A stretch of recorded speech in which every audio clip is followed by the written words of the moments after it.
అసలు వర్షం పడట్లేదు, బట్ మేము పూర్తిగా తడిచిపోయాం. అంటే ఫస్ట్ డే రోజంతా తిరిగేసి 2-3 ప్లేసెస్ని కవర్ చేసుకొని స్టేకి వచ్చేసరికి అరౌండ్ 7:30 అయిపోయింది. అకామిడేషన్ ట్రావెలర్స్ ప్రొవైడ్ చేశారు with in the package. King size bed, TV, 2 chairs, wooden wardrobes, mini freezer, geyser అన్నీ ప్రొవైడ్ చేశారు. స్టే అయితే బాగుంది. మేము 4 o'clock లేచి 5 o'clock వరకు రెడీ అయిపోయి స్టార్ట్ అయిపోయాము. వెళ్ళే దారి మాత్రం దారుణంగా ఉందండి. అసలే ఘాట్ రోడ్స్, పైగా గుంతలు గుంతలు, వన్ వే.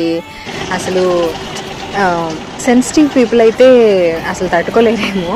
మోషన్ సిక్నెస్ ఉన్న వాళ్ళైతే ఇంకా ఇబ్బంది పడిపోతారు. అసలు అలా ఉంది ఆ రోడ్స్. కానీ చుట్టూ చూస్తే మాత్రం విజువల్స్ మాత్రం సూపర్గా ఉంది. అసలు ఆ ఘాట్ రోడ్స్లో ఆ గ్రీనరీతో, ఆ ఫాగ్తో నిండిపోయి చాలా బాగుంది. మేము వెళ్ళిన టైం చాలా ఎర్లీ అవ్వడం వల్ల వెనకాల ఇంకో జీప్ వస్తే ఆ లైటింగ్కి తప్ప అసలు వీడియోలో కూడా ఏం కనిపించట్లేదు. మేమైతే రీచ్ అయిపోయాము, కానీ మేము రీచ్ అయిపోయిన టైంకి అక్కడ ఇంకా ఇట్స్ డ్రిజిలింగ్ అనమాట.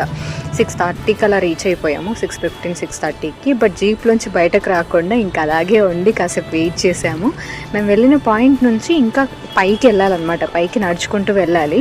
ఆ వెళ్ళే దారిలో ఈ ట్రీ చాలా బాగా అనిపించింది, సో అందుకే చిన్న విజువల్స్ తీసుకున్నాను. పైకి ఎక్కుతుండగా కొన్ని ప్లేసెస్లో అలా చిన్న చిన్న షార్ట్ వీడియోస్ తీసుకుంటూ అలా పైకి వెళ్ళాము.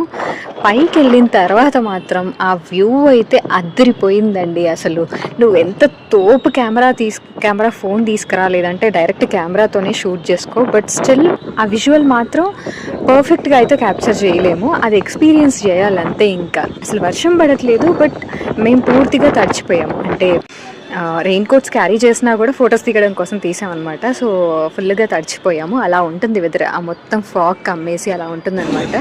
వెళ్ళే టైంలో ఏంటంటే కొంచెం భయపడుతూ ఆ దానివల్ల భయపడుతూ వెళ్ళాము. బట్ రిటర్న్ వెళ్ళే టైంలో మాత్రం ఫుల్గా సాంగ్స్ పెట్టుకొని ఎంజాయ్ చేస్తూ ఆ విజువల్స్ని ఎంజాయ్ చేస్తూ వెళ్ళామన్నమాట.